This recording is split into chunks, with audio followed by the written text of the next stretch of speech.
আসসালামু আলাইকুম সম্মানিত ভিউয়ার্স মাই মেডি ল্যাব চ্যানেলে আপনাদেরকে স্বাগতম। সম্মানিত ভিউয়ার্স, এই পবিত্র রমজান মাসে আমাদের ইফতারির সময় আমরা অনেক ধরনের তেলে ভাজা খাবার, তৈলাক্ত খাবার বা ভাজা পোড়া যে খাবারগুলো আছে এগুলো খেয়ে থাকি। এগুলো খাওয়ার ফলে আমাদের পাকস্থলীতে প্রচুর পরিমাণে আসলে অ্যাসিড জমে যায়, অর্থাৎ এটাকে বলে হার্টবার্ন, অ্যাসিড রিফ্লাক্স এবং ইনডাইজেশন, বুক জ্বালা পড়া এবং আমাদের পাকস্থলীতে জমে থাকা অ্যাসিড উপরের দিকে উঠে আসা এবং বদহজমের এই সমস্যাগুলো কমন সমস্যা হিসেবে সাধারণত রমজান মাসে দেখা দেয়।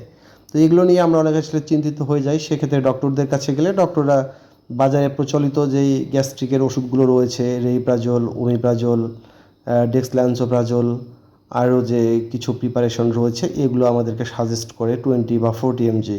এগুলো খাওয়ার পরে যখন আপনার পুরোপুরিভাবে গ্যাসের প্রবলেম সলভ হচ্ছে না, আপনার কাছে মনে হচ্ছে যে আপনার গ্যাস্ট্রিকের সমস্যা রয়েছে, তখনই আপনি আসলে এই প্রোডাক্টটি, স্ক্রিনে যে প্রোডাক্টটি দেখতে পাচ্ছেন প্রোগাবি, এই সিরাপটি আপনি এটি খেতে পারেন।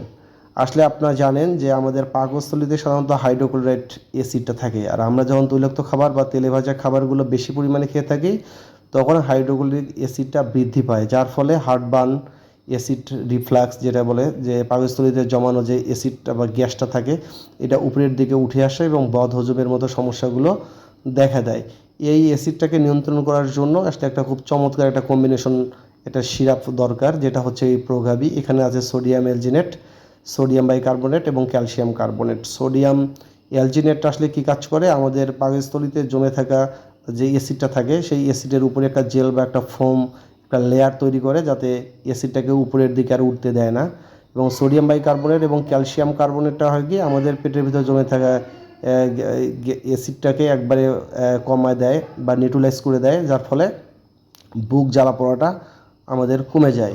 তো এই প্রিপারেশনটাই আপনার দরকার সাধারণত এই পবিত্র রমজান মাসে। আশা করি আপনি পুরো ভিডিওটি ভালোভাবে যদি দেখে থাকেন তাহলে অবশ্যই আমাদের চ্যানেলটিকে অবশ্যই একটা লাইক, কমেন্ট, শেয়ার এবং সাবস্ক্রাইব করে পাশে থাকুন, এবং অবশ্যই মেডিসিনগুলো খাওয়ার সময় ডক্টরের পরামর্শ নিয়ে আপনি খাবেন।